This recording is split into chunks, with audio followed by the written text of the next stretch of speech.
Welcome to the Power of Pleasure podcast. I'm your host, L'Oreal, and I'm on a mission to help you embrace pleasure as a lifestyle. This show is a love letter to all the pleasure life has to offer. And each week, I'll be chatting with friends, loved ones, peers, and people I admire about all things pleasure. Through these conversations, I'm giving you the best tools, resources, and tips to help you create a life that is ooey gooey juicy good, one shift at a time. So buckle up and let's get ready for this week's episode.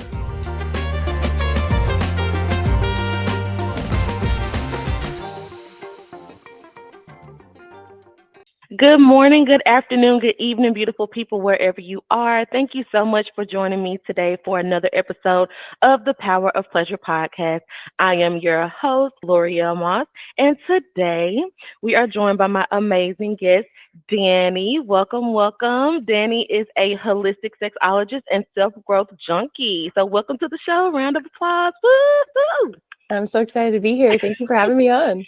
Of course. Thank you for joining me. And so I'm really interested in what it is that you do because, I know that you are also like a queer sex coach, and that's something that's really important to me. Even though I'm married and, I look straight to a lot of people, I'm a part of like the alphabet gang. I'm absolutely pansexual, and for a long time, it wasn't really heard of I wasn't able to see people working in that space.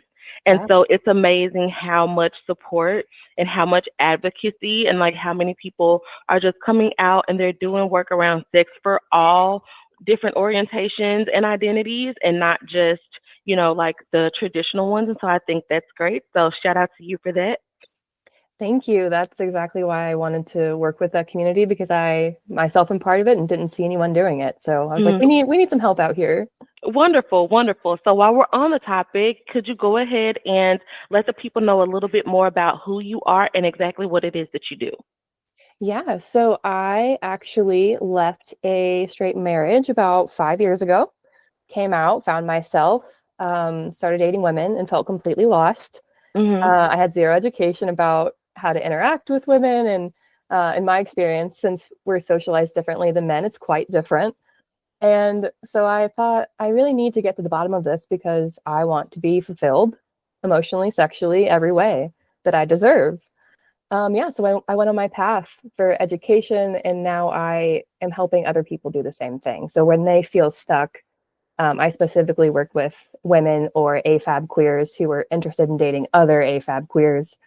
I really help them navigate that space. And it can be confusing, intimidating, but very lovely. Awesome. And so I know that you are really, really good at helping women figure out why they struggle to center pleasure.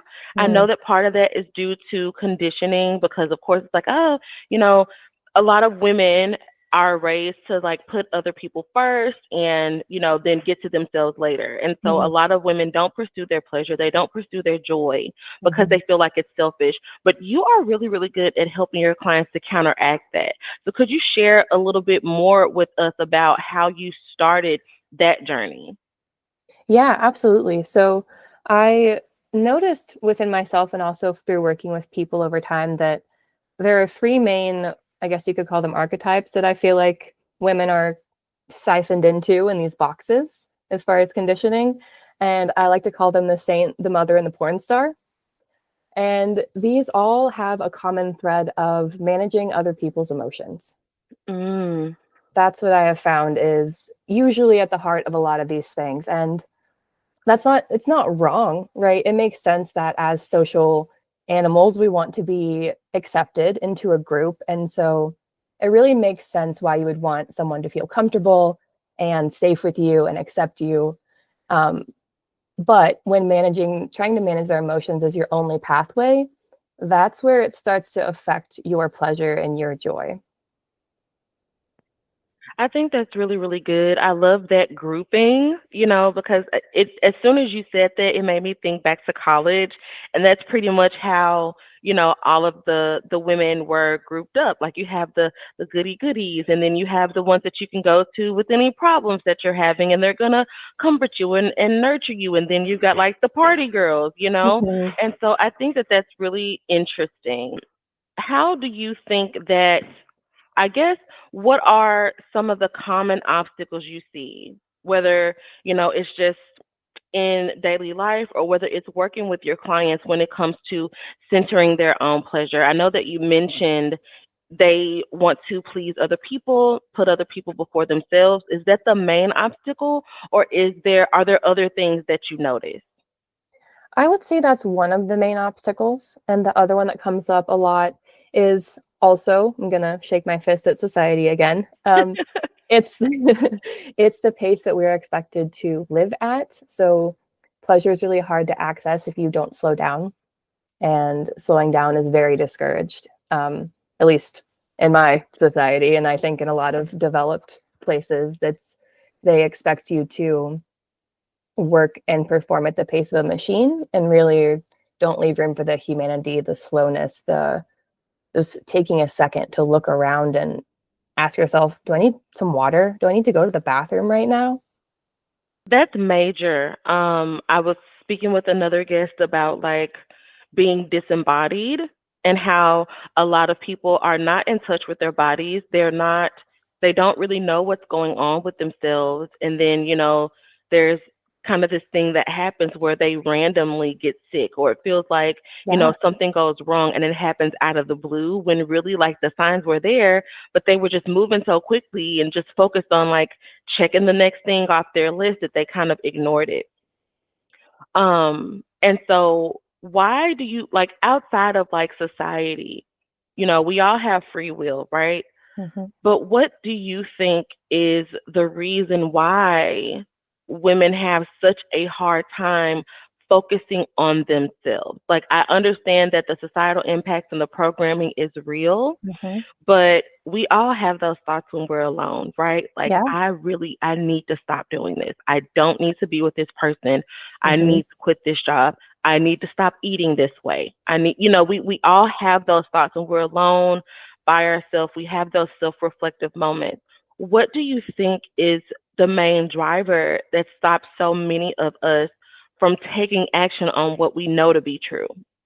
Yeah, that's a great question because I feel like it's easy to spiral into shame. Like I know what I should be doing, but I'm not doing it. Like, ugh, I'm not good enough, or I don't take care of myself, and that really leads to more shame. And I'm sure you are too, but very anti-shame. So Mhm. the reason that I feel like we can know what we want to do, but we can't necessarily take the steps to get there, or it feels like we can't, is really a physiological thing. So I love to teach about the nervous system. And our nervous system communicates with our brain and vice versa, right? We have this whole network of nerves and firings going on that dictate how we move about the world. And so when our nervous system, from the stress of life, from past traumatic experiences, from conditioning, when we're living in a certain state of it, it's we have a fight, flight, freeze, different states of the nervous system, as those are our stress responses. We can be stuck in one of those stress responses. And from there, creativity, um, critical thinking, planning for the future, that doesn't really work for us because our prefrontal cortex is turned way down.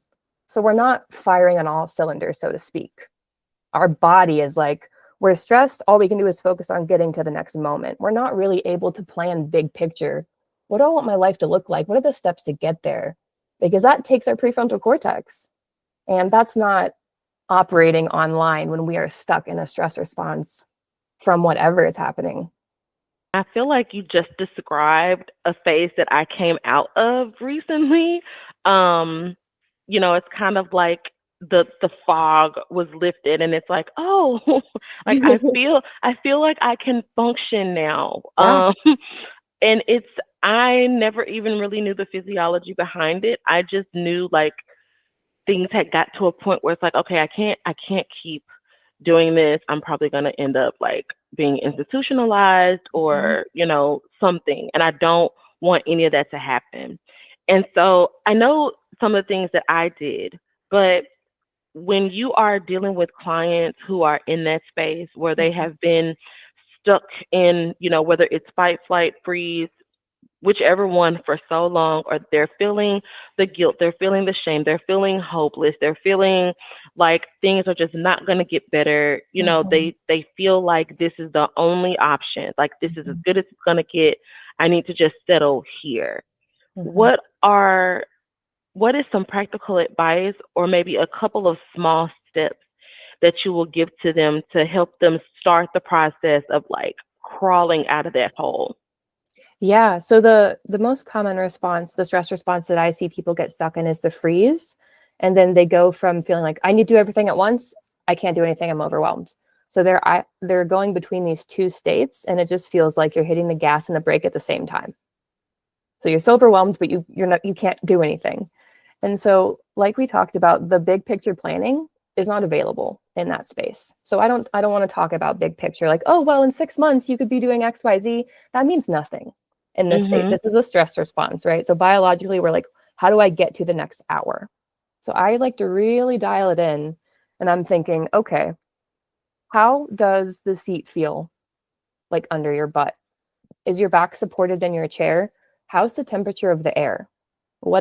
How does your beverage taste? So I'm really wanting to bring the senses online, because when we are in touch with our senses, we're back in the present moment. And in the freeze response, we're often thinking like nothing can be done. Like it feels very overwhelming. And the present moment is right here. So I find that building that muscle of bringing the attention back to right here builds the capacity to eventually like, okay, how can I take a step toward this for tomorrow? And we build and build on the future planning, but we don't want to start there. I think that's great. Like just taking those small steps. And this is honestly the first time I've heard of anyone dialing it in like that much. Like a lot of times people just start with what can I do today? It's not Mhm. like, what do you smell, or, how do your clothes feel, or whatever the case is. And so I think that's great that you really get people to focus on like the very smallest of things so that you can build up from there. So kudos to you. Thank you. And so I'm sure that in your work, boundaries is a huge topic. Mm, Um, I only learned recently as in this year, that boundaries is not about like cutting people off, and like ghosting people or like punishing them for not doing what you want them to do. It's about how you will respond when certain things happen. yeah. And the jury is out about whether or not to communicate those things to people, whatever. But I know that it's something, boundaries are necessary. Mhm. And so, how do you help your clients work to set boundaries? And help? How do those boundaries help your clients center their pleasure and their joy? Yeah, great question. I also have historically struggled with boundaries. Still working on it today, right? I still so how I like to think about boundaries, I so it's kind of the same thing that we just talked about, is if we don't aren't familiar with the boundary of like our body, we're going to have a hard time setting boundaries outside of us, right? So there's that piece where people are struggling to be embodied in this current society. So with setting boundaries, I love to start with what's right here. So we it might sound a little strange because we're not like in an exercise together, but I love to do this one that I like to call it claiming your body. So we'll get into kind of a settled present space, and I'll just guide them to grab different parts of their body and say, like, this is my arm, these are my legs, this is my neck. Like, really reclaiming the space that they are taking up. And usually some emotions can come up with that. But what I want to start with reclaiming their permission to take up space. Because if you Mm. feel deeply that you're allowed to be there, Mhm. setting boundaries becomes a little bit easier with other people. Mm. I really like that. That's really good. Because and it makes sense because women have a tendency to shrink, right? Yep. Like I feel like women are just innately great. I Hmm. feel like women are just innately like more awesome than, the opposite counterpart. Just I think just we have this magic in us and we have just this ability to do just these amazing things. And so, I'm a little biased, but that's neither here nor there.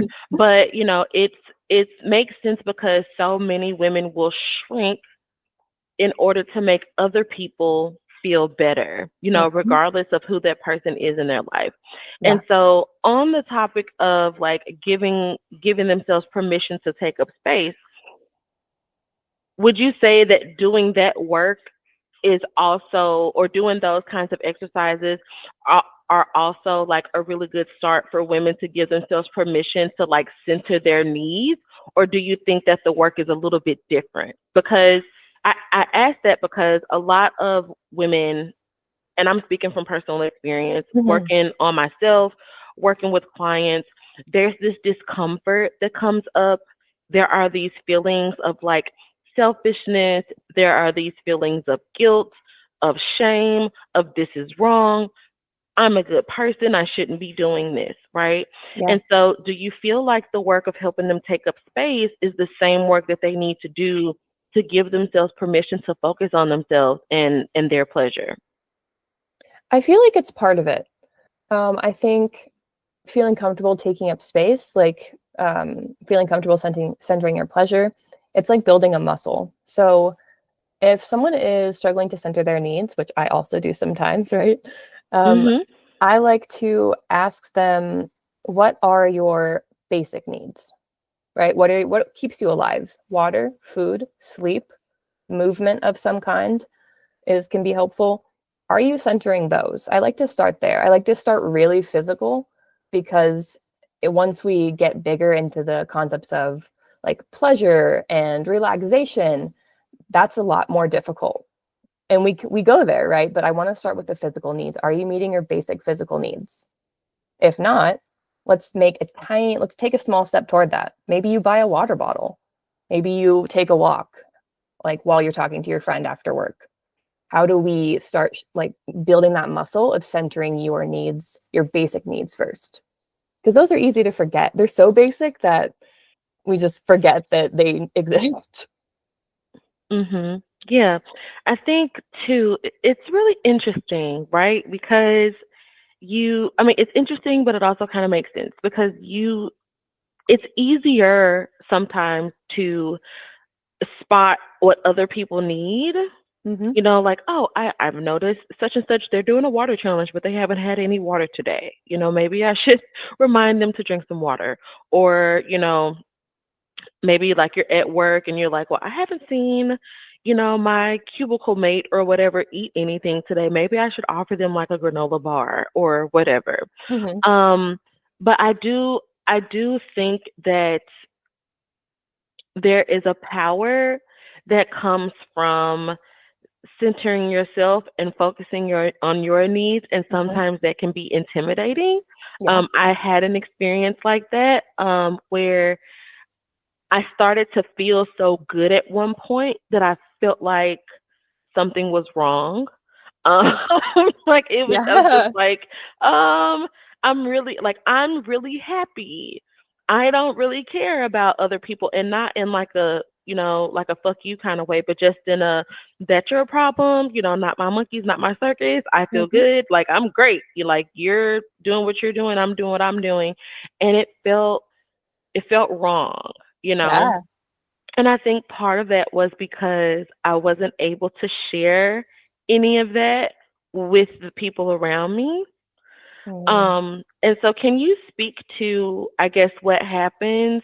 Because I'm sure that this is a common thing. Like as you're working on yourself, you start to feel good and you start to feel happy. You're seeing that light at the end of the tunnel, but you have people around you that are not growing. They're Yeah. not getting better. They're not doing the work.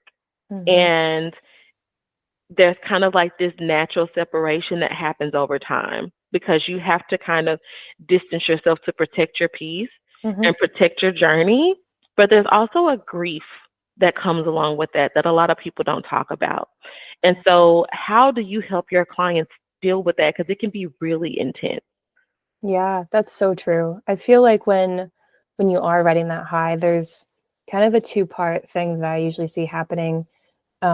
Within ourselves, we can get to a point where we're not used to existing in this certain amount of pleasure, and it's kind of like we have a tolerance. Like we've reached our tolerance for pleasure. We're like, "Ooh, this is wrong. Oh, I need to Mhm. what's going on here?" Mhm. So we have that within ourselves, but then like the piece that you mentioned, we also have that with people around us where um us doing well can have all kinds of reactions from other people. And unfortunately, a lot of the time they get projected onto you instead of the people being like, hey, this is bringing this up in me, Mhm. consciously talking about it. Mhm. And it can get projected onto you. And that can feel really terrible because you finally step out and someone's like, no, don't do that. It's like, ooh, sorry. Right. Mhm. It feels so bad. So I it depends on how close these people are in your life, of course, but um yeah, there's a huge grief in feeling like these people they're not rooting for me. Either they can't, because their projections are in the way, or they just different life choices. And yeah, I think allowing grief and disappointment is huge. We don't just want to say, oh, just go get some new friends then. Like, well, first of all, it's not that easy to make a lot of friends, but secondly, yeah, leaving space for grief.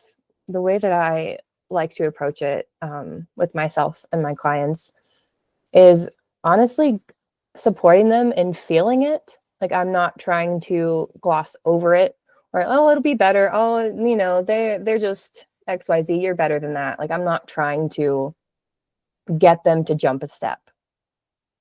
So feeling the grief for me usually looks like I'm trying to get them to notice what is their body doing in response to the grief. Is there a lump in the throat?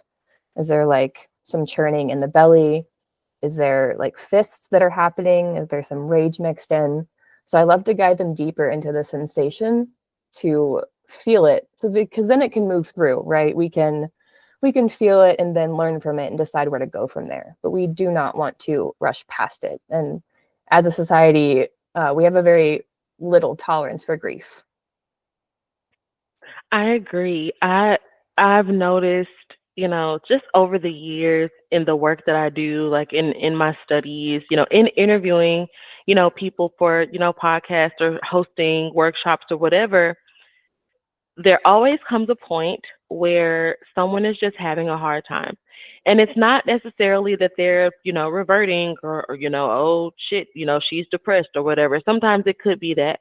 But sometimes they can just be having a hard time. Like kind Yeah. of like when that reality sinks in and it's like, I'm doing really well and I'm really happy and I want everyone around me to be happy too, but they're not and it sucks, like it really sucks and it can be overwhelming and they may start to cry or Mhm. they're just really frustrated and especially if this happens in a group setting and then people around them are don't it's immediately don't cry don't it's okay like it's kind of like a shushing like how you Yeah. shush a baby Yeah. when they're crying.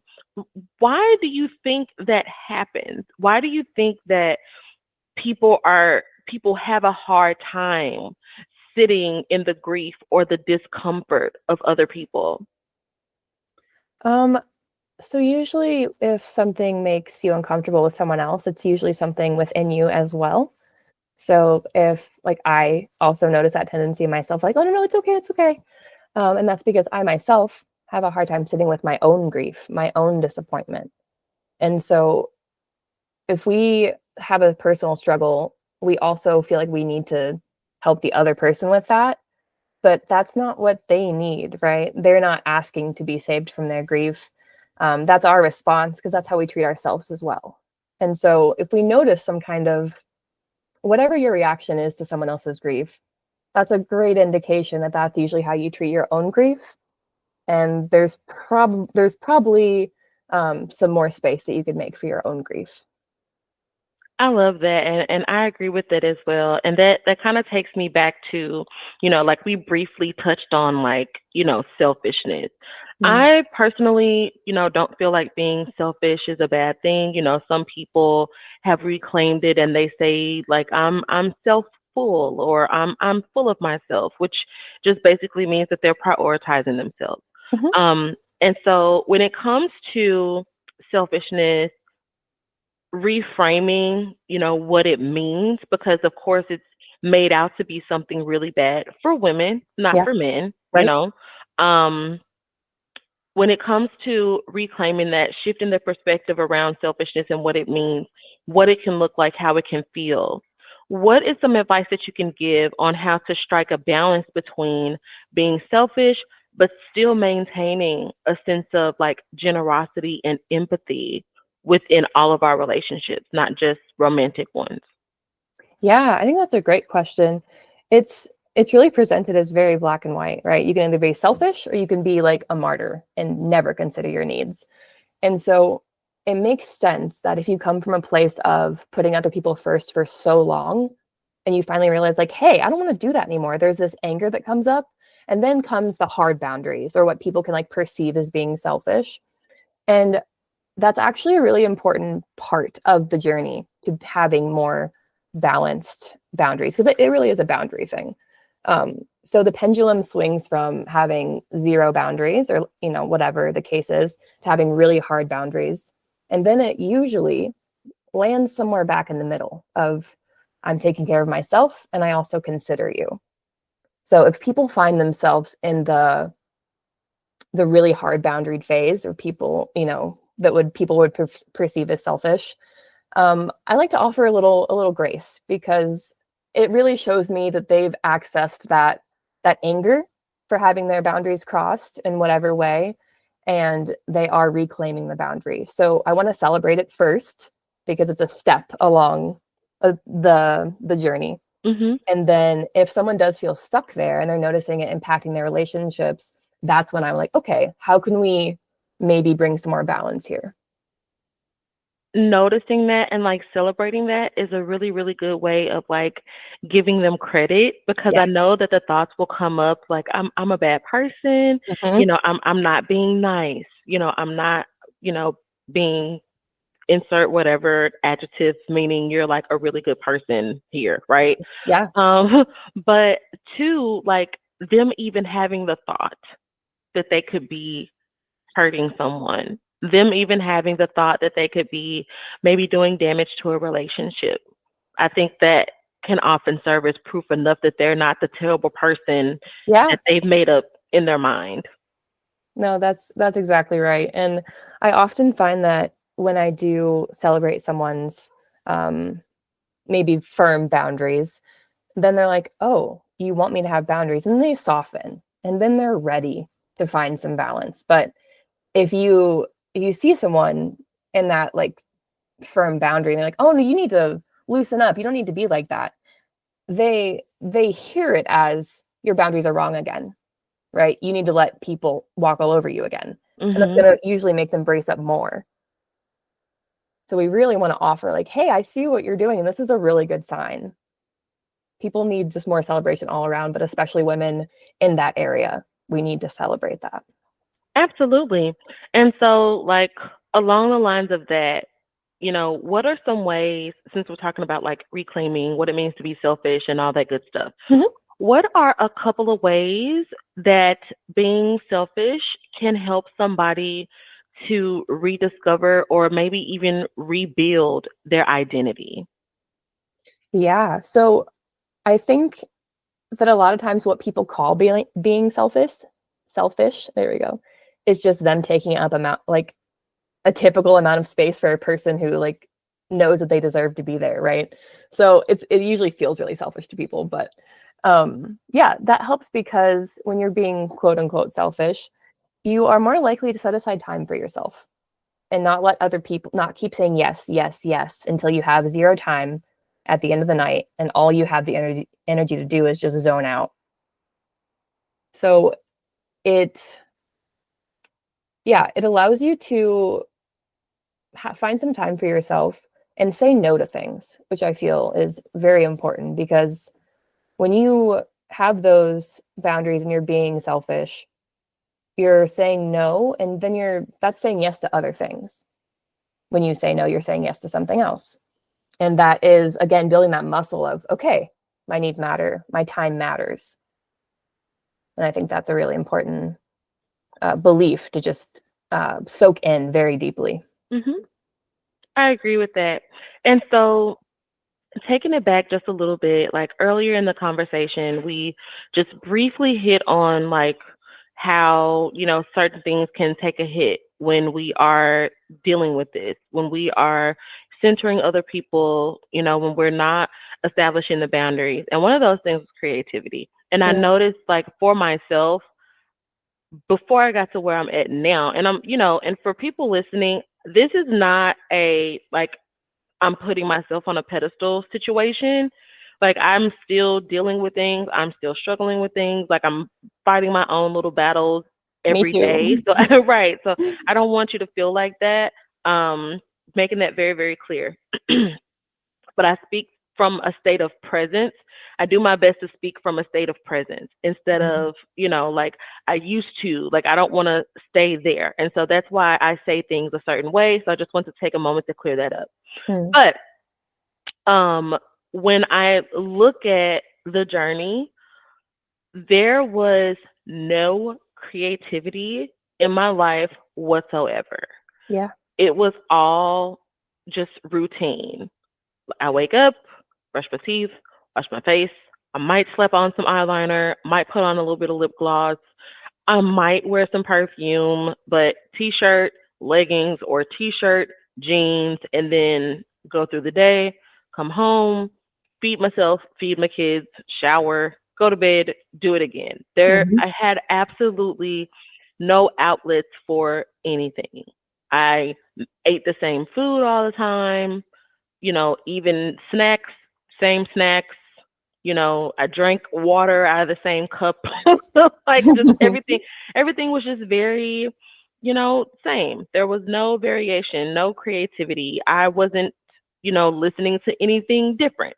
Um, and I know, and that's different from like stimming, because I know sometimes, if you are neurodiverse, you have ADHD, you're autistic, whatever the case may be, sometimes you listen to the same thing over and over again because it makes you feel good. This was not that. I just didn't have the energy to try to figure out anything else, right? Yeah.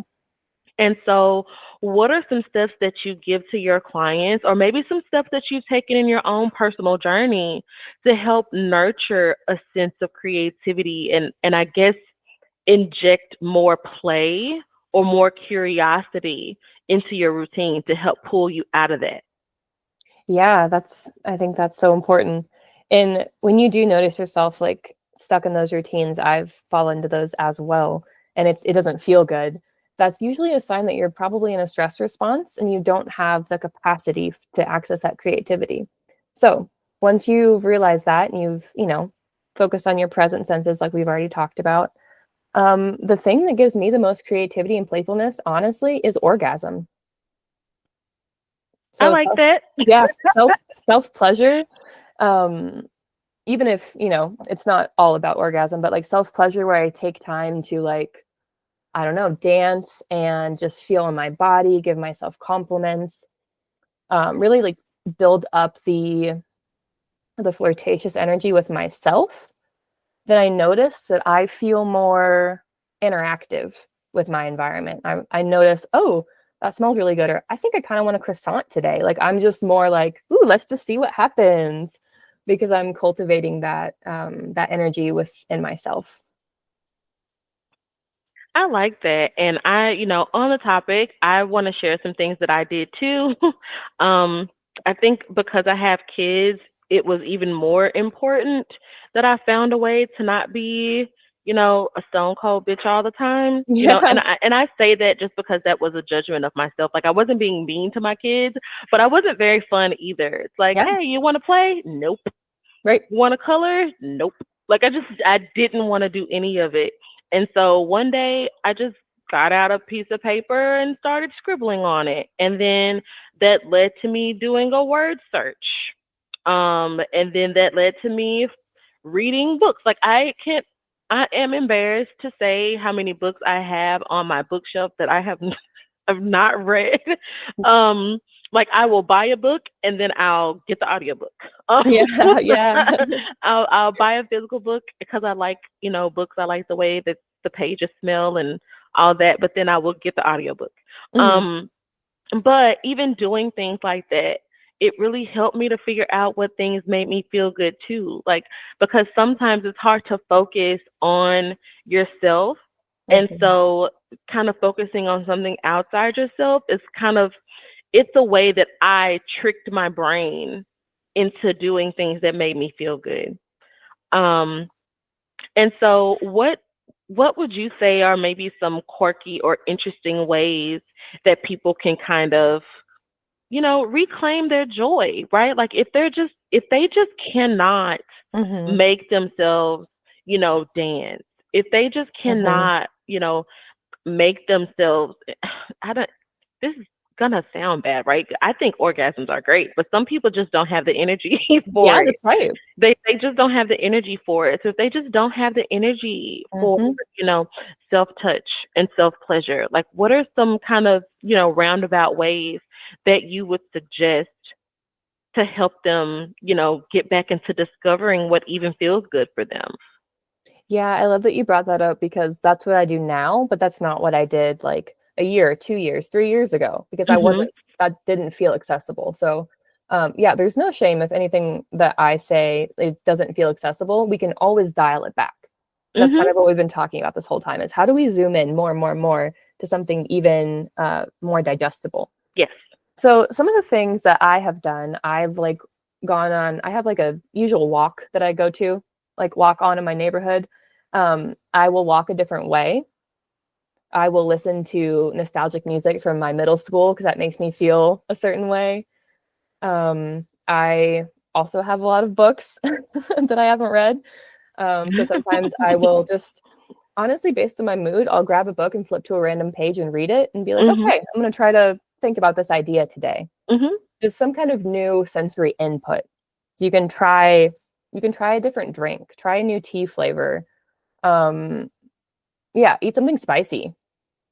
That always makes me like wakes me up a little bit. So yeah, just anything that, like you said, that's not in your routine, you can like bring into your senses somehow. You can watch, I don't know, watch something that you've never seen before that you think you wouldn't like. Just give your brain something new to process, and that can really break you out of the monotony that can you can get stuck in.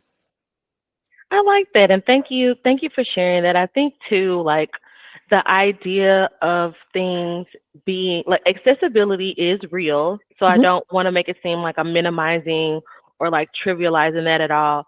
But sometimes we have these ideas of accessibility that stop us from moving forward. And so I think that a lot of what you shared about dialing things back as much as you need to, because the journey is not going to look like the same for everyone. mm-mm, So everybody is at a different place. Everyone has different capacity. Everyone has different needs.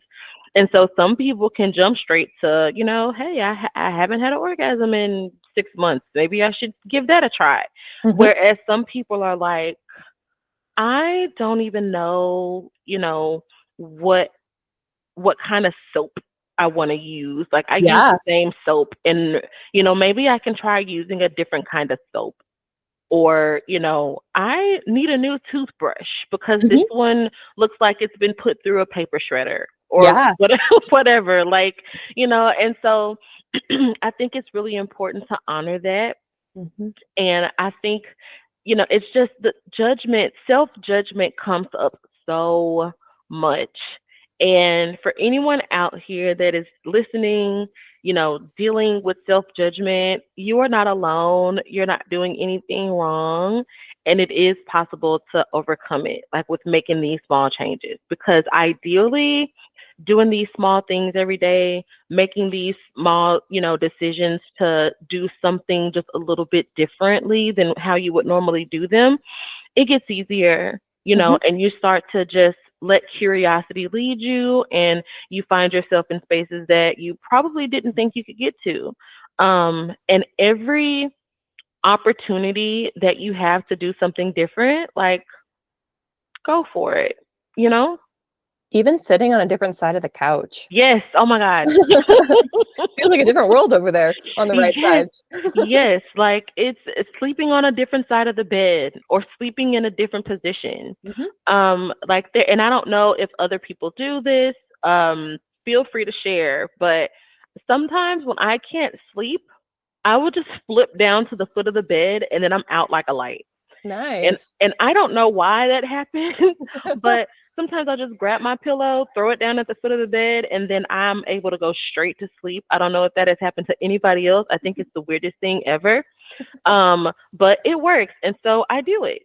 Um, and so yeah, I think that, just sometimes doing anything, that's not gonna cause you any, physical harm, of course, I think, it's worth a shot. To kind of go back even a little bit more, because you mentioned that there are like these three groups. I think you said the saint, the mother, and the porn star. Mhm.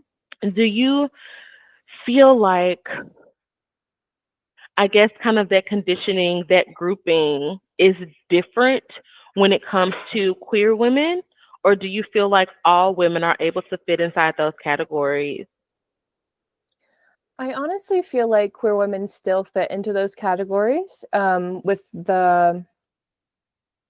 maybe a different overtone, I would say. I mean, we're all impacted by heteronormativity, straight or queer. Um, but I see it especially affect queer women when they're trying to compare or fit their self and their relationship into what we've seen a straight relationship look like on TV. And that Mm, causes this extra stress and this extra confusion of, well, who am I? What do I want? How do I authentically show up here? Because they have that extra layer of kind of figuring out their own dynamic. And straight people can do that too, right? I want straight people to question their norms as well. hmm. But it's just a more common conversation in the queer community. Got it. And so I think that's absolutely a unique challenge. But what do you think are some other unique challenges that specifically, affect queer people when it comes to like reclaiming their right to pleasure outside of, traditional dynamics or values?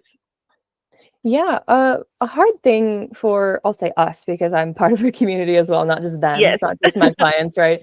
Um, is that we didn't really see our pleasure represented on TV. So, and if we did, it was just like, there's the gay uncle and he says these three things and he's a trope, or there's like the lesbian aunt who's like a gym teacher. Like it's when we see ourselves in media, if at all, at least when I was growing up and figuring myself out, it was very like either nothing or these like super played out stereotypes. Yeah.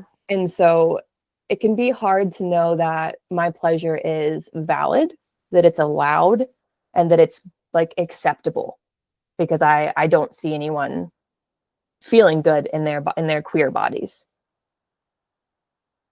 I do now, but that was that was growing up. That was like I don't see anyone feeling good who looks like me, so and like likes women. I guess I don't deserve it. Yeah, that's really big. And I know like representation is super important. I know, like, growing up, because I knew that I was, you know, attracted to women at a very young age. I think like 6 or 7. I Yeah. had my first like crush on this girl in my class. Like, she would walk into class and I would see like stars and stuff. Like, it was serious, right? And Yeah. so, but growing up, you didn't see that. Like, you maybe at least like the media that I had access to, right? Mhm. Because, there's all these different dynamics. Like, there's race, there's class, there's all these things that factor into it. And a Mhm. lot of times, like, the media that I had access to growing up, you would only see, black queer women in like jail, right? Yeah. And it's like violent instances of like forced attraction, or the woman that was a stripper. or like she Mhm. just automatically had to be a sex worker if she was attracted to other women. And it can be really damaging. Um, and so I appreciate, you mentioning how, these tropes affect how we feel about our right to pleasure. And it definitely made me feel like there was something wrong. And it's like, why? If this is my only option, right? Like if these Yeah. are my only options, I would rather not. Because this clearly has to be wrong. This is not gonna make me happy. So I'll just skip it. Mhm. But then that leads to a whole other barrage of issues, people being closeted, people, not trusting themselves, not trusting their desires, not trusting their nature. Mhm. And it becomes like just this cyclical, damage and a cyclical series of like decisions that ultimately lead to major dissatisfaction. And so when it comes to, I guess, breaking the cycle, what is maybe like two or three tips that you could offer to someone to help them get out of that, right? And it doesn't have to be on the level of I've been dealing with these things since I was a kid, right? Mhm. Because everyone doesn't have that same experience.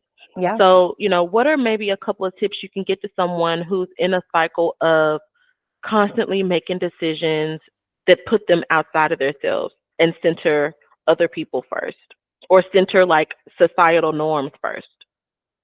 Yeah. Um I would get more exposure to people doing things the way you aspire to do them. Mm. So for me, um, I didn't see myself represented in like queer people on TV.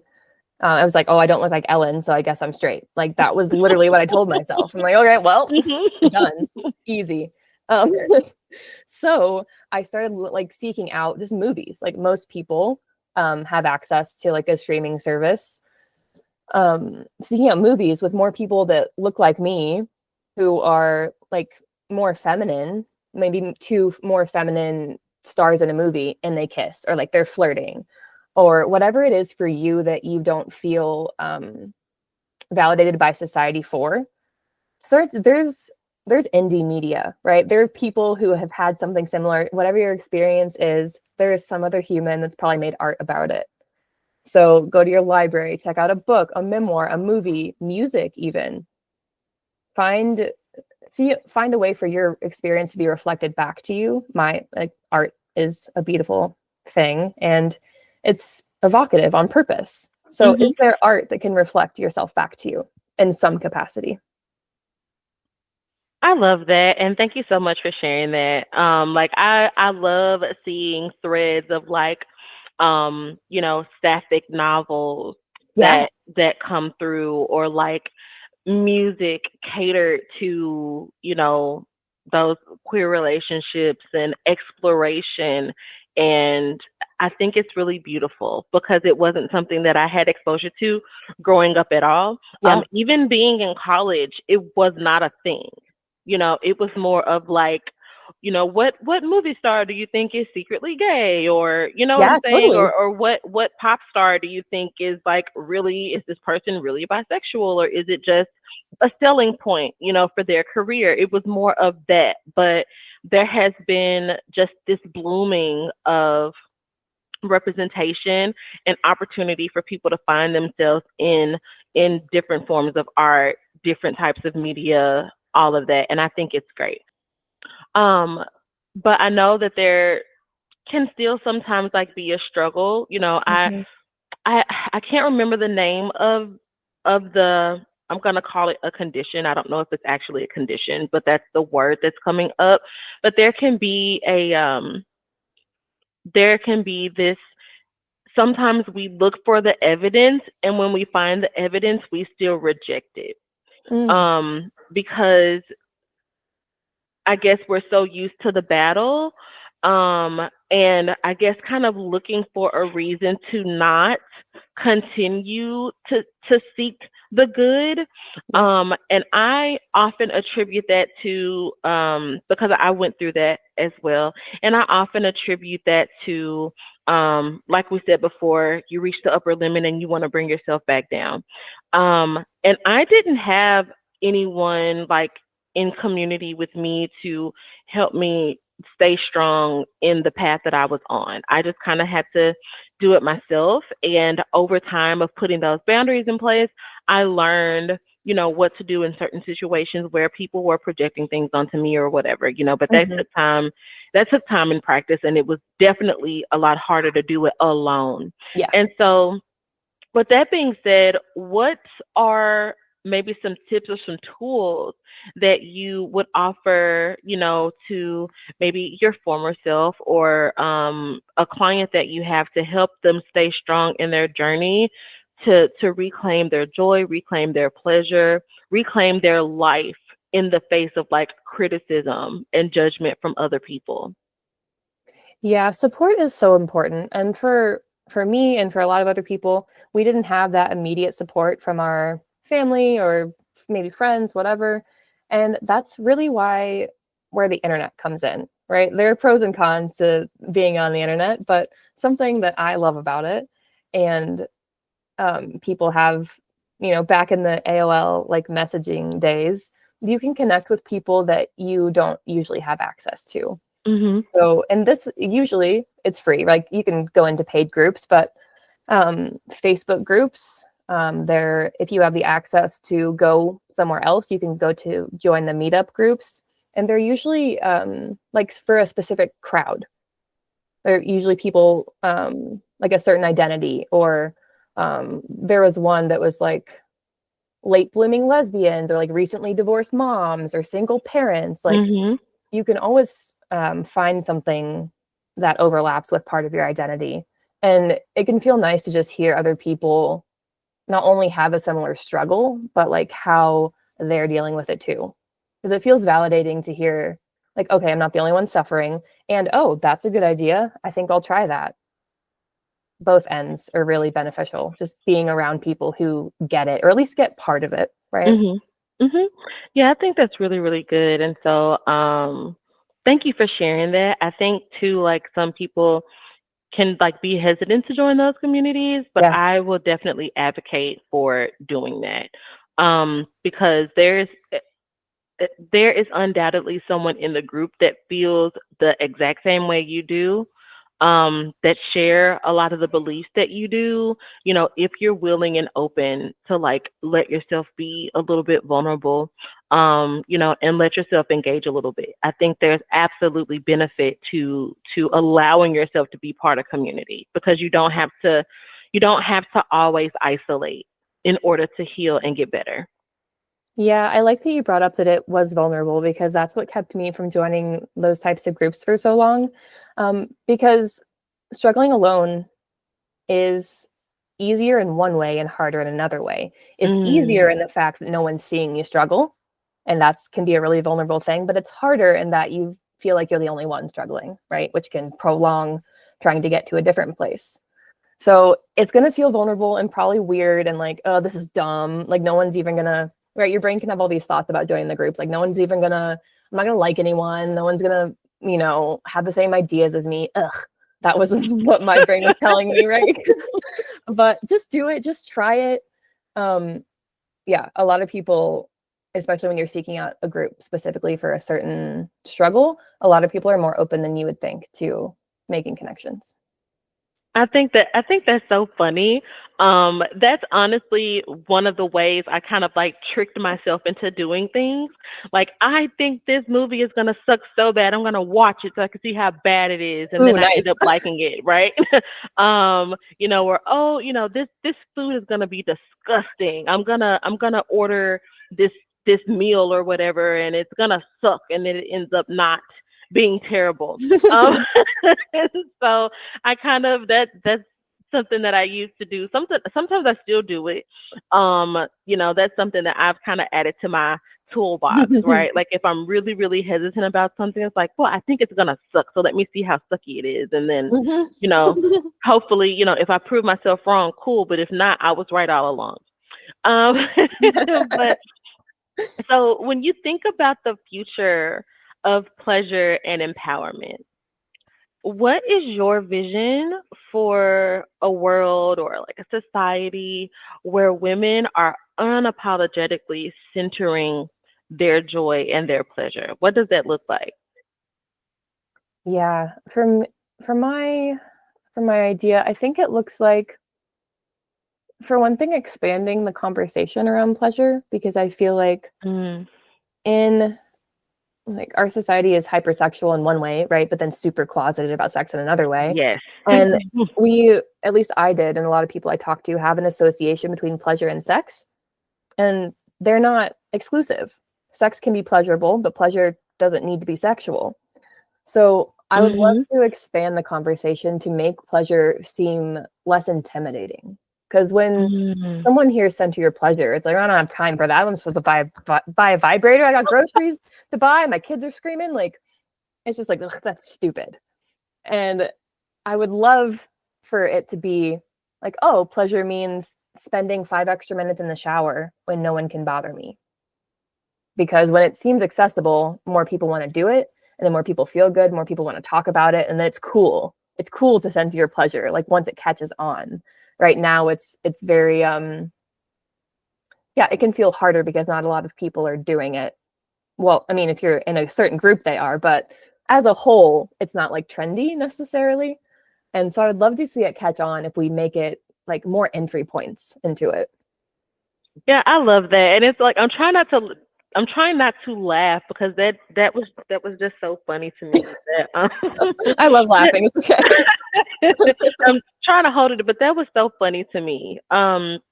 Because when I first started like this whole like podcast situation, it started as a summit, and I remember having conversations about pleasure, and I'm asking people, what when you hear the word pleasure, what comes to mind, and people were putting all these like sexual emojis, and Yeah. it's like, oh, it means being kinky, and I think about this, and oh, I think it's dirty, and it's like, okay, well, there's clearly a lot of work to be done around what this means, because it's not that. It can be that, Hmm. but I absolutely believe that pleasure is a holistic experience. Yeah. It's not just, about sex. Right. Um, and so if you could offer maybe like three ways that people can just start to explore and embrace pleasure in their everyday life, what would those ways be? Yeah, I think I'm gonna start what seems to be very simple, and then if someone's like, "Oh, that's easy," maybe try to add more time onto it, right? Do the thing, but add like 5 more minutes until it feels Mhm. like, "Ooh, it's kind of hard to sit with this." That's maybe kind of your pleasure edge. So Mhm. you can find that for yourself. But I'll list maybe three that I like to suggest and do myself. So number one, I love a cup of coffee in the morning. If you're not a coffee person, if you have a hot drink, so I make my coffee. I sit on the couch before I check any screens or respond to anyone. I hold my mug and I sit there and I take a deep breath and I feel the warmth on my hands. I smell it. I look around like, oh, the lighting in here is pretty nice. I'll open a window. And then my first drink, I try to visualize it like going down my throat and like the warmth of it and it just going into my body. And that gives me a moment of pleasure and presence to start my day. So I love to start there. Just whatever you're already doing, I always drink coffee. So how do you make that more mindful and more present? Because there's pleasure in most things. So start with your coffee or your hot drink. Something in the afternoon, I'll kind of do like morning, afternoon, and night. Just little pleasure check-ins you could try. In the afternoon, if you're sitting down, you can just stand up and do a little side to side stretch or whatever, stretch your body, maybe move your neck around, whatever feels good for you. But don't do it while you're checking your phone. Don't do it while you're thinking about making a list for food later.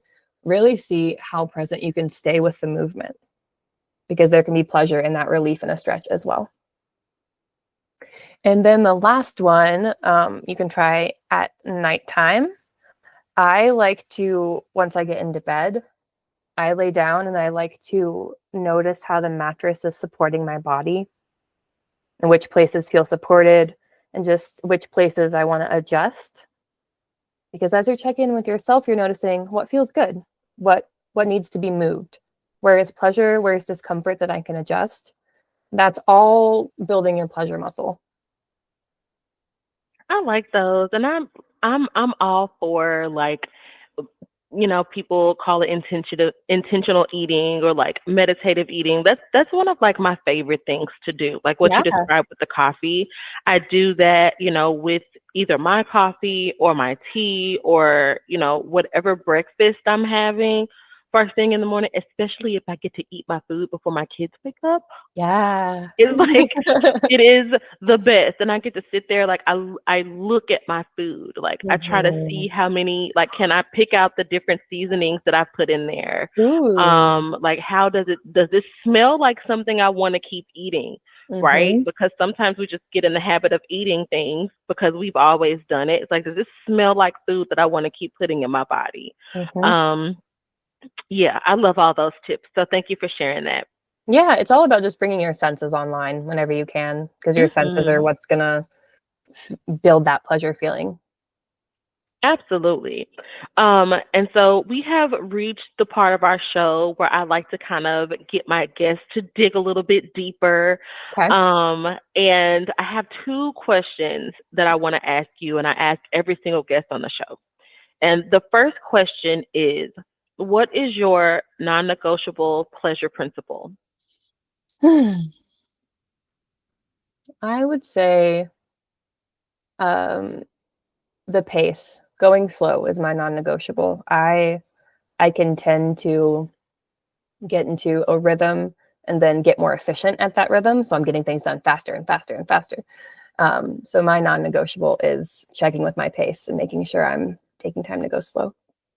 I love that. And it's so important. It's so important to just slow down It's so sometimes. hard too.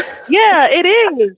It really can be. It really can be, but it's absolutely worth it, I think.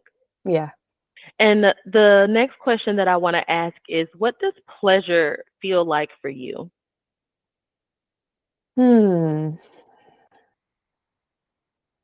I'm checking in with my body here. So I think it feels like it's like a warmth and a bubbliness. And it's also like I'm getting the image of like a flowing river. It's just like free flowing. There's no Mm. um restrictions in the way. It feels spacious to me.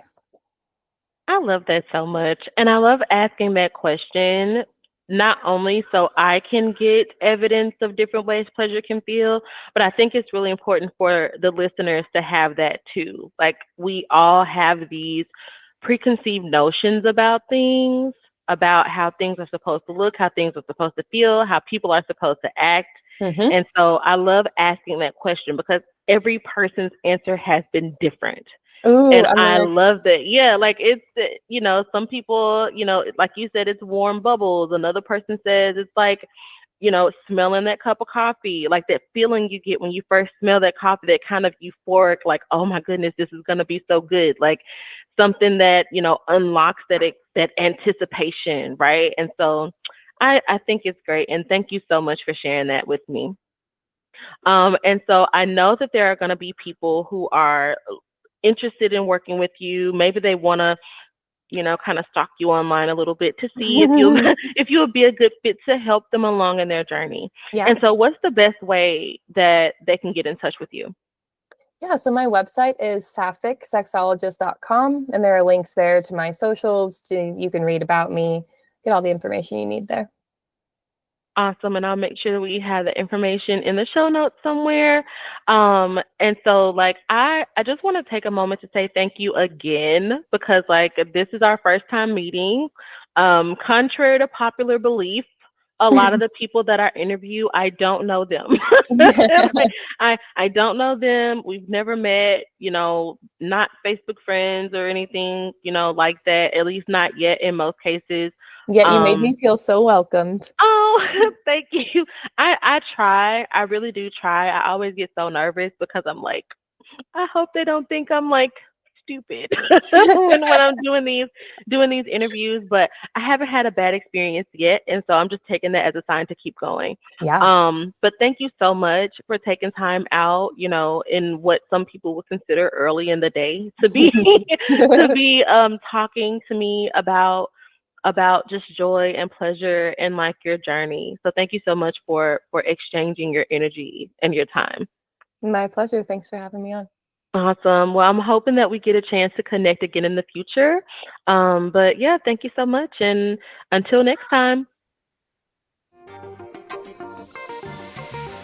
Thank you for joining me on this week's episode of the Power of Pleasure podcast. Make sure to check the website, powerofpleasurepodcast.substack.com. On the site, not only will you find some blog posts and other helpful tools to help you continue the mission, you'll also be able to access the show notes as well as any social links and resources from this week's guest. While you're at it, if you found this information valuable, which I'm sure you did in some way, go ahead and take a few moments to leave a rating or review wherever you're listening to this episode and share out on social. I hope to see you next week for another episode of the show. And in the meantime, in between time, go out and do one thing today to help you embrace pleasure as a lifestyle.